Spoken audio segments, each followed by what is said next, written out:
Existe um paradoxo que quase ninguém percebe. Às vezes, a maior virada de uma vida não começa com uma oportunidade, mas com algo tão pequeno e tão insignificante que qualquer outra pessoa jogaria fora. No caso de John D. Rockefeller, começou com um caderno vazio. Um pedaço de papel barato nas mãos de um menino pobre de 7 anos. Um caderno que, teoricamente, não teria como mudar o destino de ninguém. Mas mudou o dele e, de certa forma, mudou o nosso também. E aqui vai o choque. Não foi o que ele escrevia no caderno que transformou sua história. Foi quem ele se obrigava a se tornar para escrevê-lo todos os dias. Você já se perguntou quantas vezes sua vida teria sido diferente se você tivesse registrado, nem que fosse por 1 ano, tudo o que fez com seu tempo, sua energia e seu dinheiro?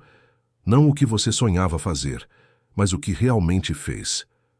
Rockefeller começou assim, anotando centavos, enquanto outras crianças ainda aprendiam a amarrar o sapato. Mas isso não era sobre contabilidade. Era sobre criar consciência num mundo que o tratava como invisível. Ele cresceu em uma casa onde faltava comida, estabilidade e até presença paterna. Sua mãe lutava para manter 6 filhos vivos. Ele conhecia o medo de não ter. E talvez por isso tenha aprendido tão cedo a não desperdiçar nada. Nem dinheiro, nem tempo, nem oportunidades. E aqui está o detalhe que quase ninguém entende.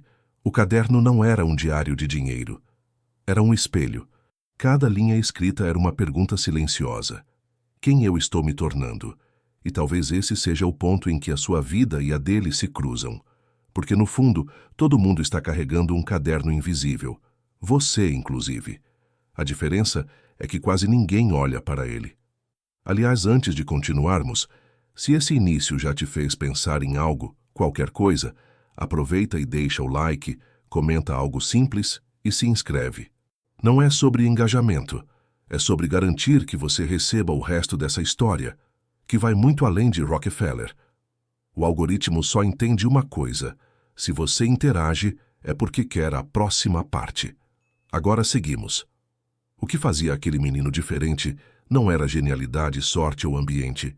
Era algo mais sutil, intenção constante.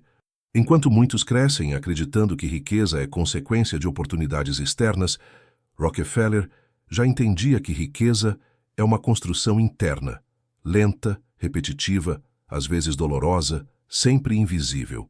E aqui surge a pergunta que atravessa o tempo. Por que algumas pessoas registram cada passo que dão, enquanto outras preferem esquecer o caminho? Será que o caderno de Rockefeller não era apenas uma ferramenta, mas um treinamento para algo maior? Talvez um treinamento para dominar a si mesmo antes de tentar dominar o mundo? Quando você pensa sobre isso, percebe que o caderno era menos sobre números e mais sobre identidade. E nenhuma construção dura se apoia apenas em desejo. Ela precisa de espelhos, de métricas, de verdade. Afinal, como alguém pode mudar o que sequer consegue ver? E talvez a verdadeira história comece aqui. O menino pobre que aprendeu a medir sua própria vida antes que ela começasse a medir ele. Mas isso levanta outra questão. Talvez a mais importante de todas. Se a riqueza é apenas o reflexo de quem você se torna, quem você está treinando para ser? Há uma verdade desconfortável que ninguém gosta de admitir. Quase tudo o que você colhe hoje foi plantado muito antes. Às vezes anos antes, às vezes décadas. Mas como explicar então que tantas pessoas acreditam que riqueza nasce de sorte, de oportunidade ou de um golpe de genialidade repentino? Talvez porque quase ninguém enxergue o jardim que cresce debaixo da terra, onde as sementes ainda não viraram nada. Rockefeller entendia esse jardim. Ele aprendeu cedo que princípios são sementes e hábitos são raízes, e que antes de qualquer fruto aparecer, existe um período em que tudo parece inútil, silencioso, até frustrante. Como saber se aquilo vai dar certo? Como confiar no invisível? É aqui que a maioria desiste. E é exatamente aqui que alguns poucos continuam. Imagine alguém plantando um pomar no quintal. Nos primeiros dias, nada brota. Nas primeiras semanas, só terra. Nos primeiros meses, talvez uns brotos frágeis que poderiam morrer a qualquer vento mais forte. E, no entanto, o jardineiro insiste, rega, protege, espera. Por quê? Porque ele não está olhando para o hoje, ele está olhando para o depois. Você já se perguntou se não está desistindo do seu próprio jardim cedo demais? Quantas sementes suas você abandonou porque não brotaram rápido o suficiente? Enquanto seus contemporâneos lutavam por empregos aleatórios, gastavam o pouco que tinham tentando aliviar a própria insegurança. Rockefeller cultivava algo que não dava nenhum retorno imediato: disciplina. Ele estudava números quando ninguém pedia, observava preços, mercados, comportamentos. A cada domingo revisava as próprias atitudes como quem inspeciona planta por planta. Não existia glamour nisso. Era trabalho silencioso, metódico e até solitário. Mas havia algo potente ali: intenção aliada à constância. O mundo recompensa isso de um jeito quase inevitável, porque princípios consistentes produzem comportamentos consistentes, e comportamentos consistentes atraem resultados previsíveis.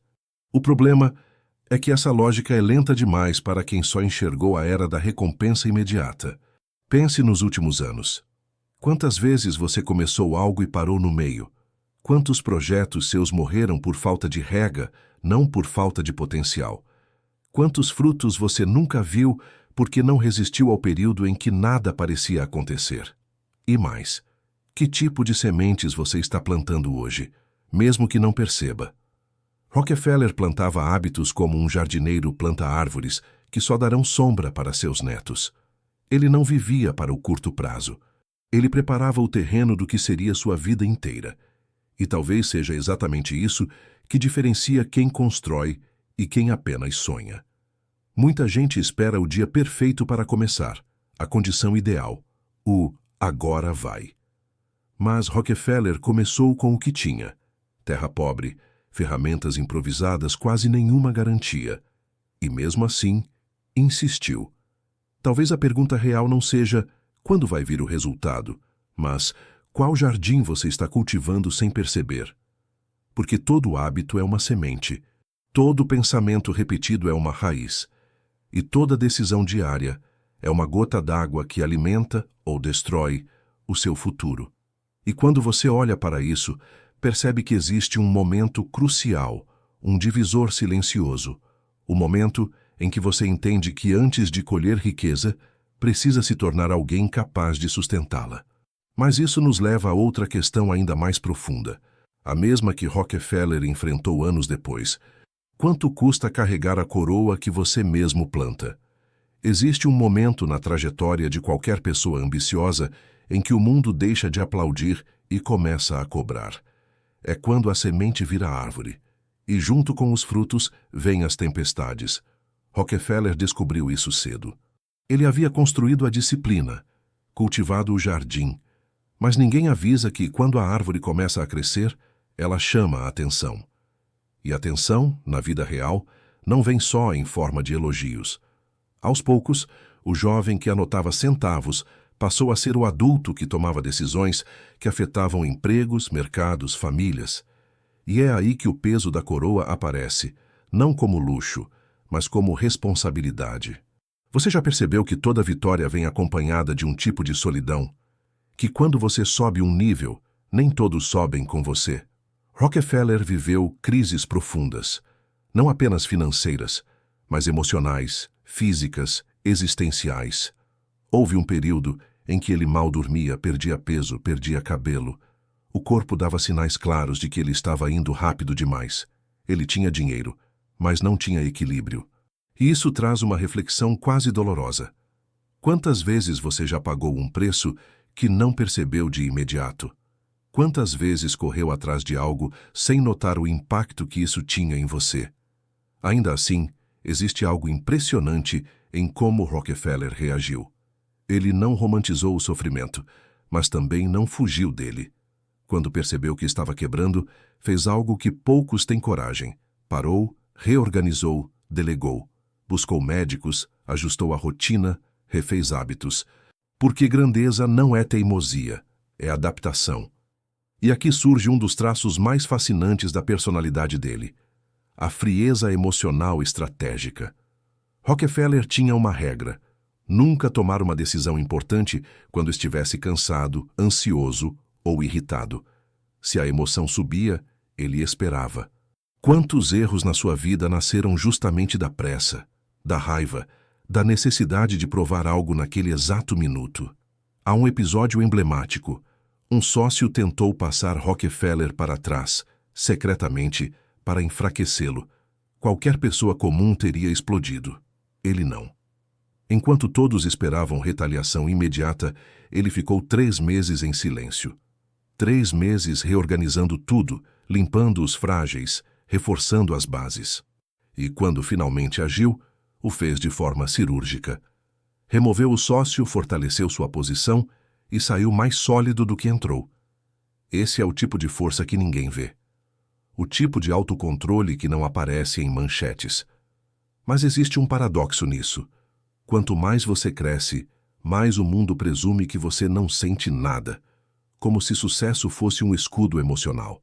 Mas Rockefeller sentia, e muito. A diferença é que ele não deixava o sentimento comandar. Ele respondia, não reagia. E talvez essa seja a pergunta que você precise fazer agora. Quantas decisões suas pertencem a você? E quantas pertencem ao seu estado emocional do momento? No fim, o peso invisível da coroa não está em ser grande demais, mas em ser exigido demais. E só quem constrói alguma coisa grande na vida entende isso. Mas essa pressão imensa prepara terreno para um próximo estágio ainda mais raro. A descoberta da eficiência, aquela habilidade que transforma obstáculos em oportunidades e problemas em matéria-prima para crescer. E é justamente aí que a história fica ainda mais profunda. Como alguém aprende a transformar desperdício em riqueza? Existe um tipo raro de inteligência que não aparece em diplomas, nem em frases motivacionais. É a capacidade de olhar para algo que todo mundo descarta e perceber valor. Rockefeller dominou isso como poucos na história. Enquanto concorrentes brigavam por preço, ele fazia uma pergunta que mudaria tudo. O que estou deixando escapar por não prestar atenção? Na época, refinarias produziam uma quantidade absurda de resíduos, subprodutos que ninguém queria, ninguém entendia e ninguém ousava transformar. Eram jogados fora aos barris, literalmente queimados no chão. E aí está a ironia. Os homens mais experientes não viam nada ali.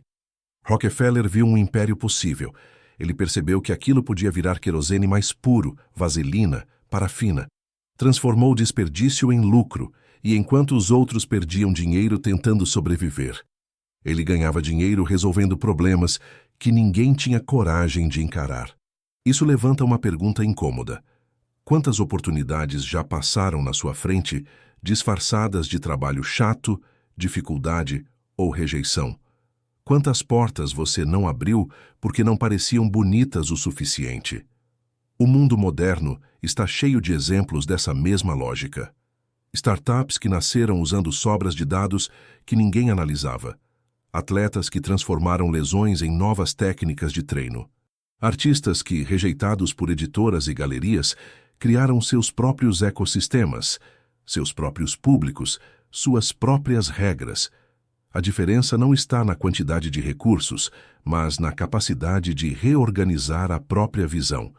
Rockefeller tinha uma frase que repetia constantemente para seus funcionários: "Não me tragam problemas, me tragam soluções com os recursos que já existem." Isso é brutal, é quase cruel, mas é também libertador. Porque a maioria das pessoas vive num eterno "quando eu tiver". Quando eu tiver mais dinheiro, eu me organizo. Quando eu tiver mais tempo, eu começo. Quando eu tiver motivação, eu mudo. Mas Rockefeller entendia o que a psicologia moderna comprova. Quem espera ter para depois agir, nunca constrói nada grande. Ele agia primeiro, ajustava no caminho e expandia quando a realidade já estava sólida. A verdadeira eficiência, afinal, não é fazer mais rápido, é fazer com menos desperdício. E hoje, num mundo saturado de distrações, excesso de informação e escassez de foco, talvez a pergunta mais importante seja: o que, na sua vida, você trata como lixo e que poderia ser transformado em valor? Talvez sejam seus hábitos diários. Talvez uma habilidade que você despreza porque acha simples demais. Talvez uma experiência dolorosa que você nunca percebeu que poderia se tornar força ou clareza. E se a diferença entre estagnação e crescimento não estiver no que falta, mas no que você ignora? Rockefeller cresceu porque olhava para tudo, absolutamente tudo, como matéria-prima. E essa postura o levou para um estágio que poucos alcançam, o momento em que a eficiência deixa de ser apenas estratégia e começa a se tornar propósito. Mas quando alguém domina a eficiência a esse ponto, inevitavelmente se depara com algo ainda mais profundo, a pergunta que nenhuma vitória financeira consegue calar. Afinal, o que acontece quando você descobre que o dinheiro, por si só, não significa absolutamente nada? Existe um momento na vida dos que constroem grandes impérios em que tudo aquilo que parecia um prêmio se revela apenas como uma etapa. Rockefeller chegou a esse ponto de maneira quase silenciosa. Um dia, depois de fechar um dos negócios mais lucrativos de sua carreira, ele não comemorou, não levantou brindes, não se sentiu invencível. Ele chorou. Por quê? Porque descobriu de forma brutal que já tinha mais dinheiro do que poderia gastar em várias vidas, e ainda assim não se sentia completo. Era como chegar ao topo da montanha e perceber que a paisagem não trazia o alívio esperado. É nesse instante que a narrativa muda. De como conquistar para por que conquistar. De quanto eu posso ter para o que eu posso deixar. Rockefeller então fez algo que pegou o mundo desprevenido. Começou a doar em proporções que não tinham precedentes. Não por culpa, não por vaidade, mas porque entendeu que riqueza que não flui apodrece. Ele via a fortuna como um rio. E um rio precisa correr. Precisa atravessar a floresta, irrigar campos, alimentar vidas. Quando alguém constrói uma represa para segurar tudo, o que acontece? A água estagna. A corrente seca lá na frente. E de repente, onde deveria haver vida, surge deserto. A metáfora não é apenas bonita, é verdadeira. Quantas vezes você já segurou algo por medo e viu aquilo murchar nas suas mãos? Quantas oportunidades você perdeu tentando controlar demais o que nunca foi feito para ser parado? Rockefeller entendeu cedo demais que dinheiro é energia, e energia precisa circular para gerar impacto. Ele sustentou universidades, financiou pesquisas, apoiou médicos, alimentou projetos que mudariam o século seguinte. E isso revela uma lei profunda. O valor do dinheiro não está nele. Está no propósito que você escolhe colocar dentro dele. Mas propósito, ao contrário do que muitos imaginam, não é um destino distante, é um hábito, é um alinhamento interno. É colocar suas escolhas em direção a algo que faça sentido, mesmo quando ninguém está olhando. E aqui surge a pergunta que devolve tudo para você. Se o dinheiro que você busca chegasse hoje, ele te encontraria pronto ou perdido. Porque riqueza não transforma ninguém, apenas amplifica o que já existe dentro. Rockefeller viveu até os 97 anos, e não foi coincidência. Ele entendeu que, no fim, a maior fortuna não estava nos cofres, mas na capacidade de manter coerência entre ação, fé, disciplina e propósito. Ele corrigia o rumo constantemente, se avaliava diariamente e buscava ser maior por dentro antes de tentar crescer por fora. E talvez essa seja a reflexão mais profunda de todas. A riqueza verdadeira não é o dinheiro que você acumula, mas o tipo de pessoa que você precisa se tornar para merecer administrá-lo. Então fica uma última pergunta, não uma conclusão, mas uma porta aberta. Se toda a sua vida estivesse registrada em um caderno como o de Rockefeller, página após página, hábito após hábito, o que esse caderno diria sobre você?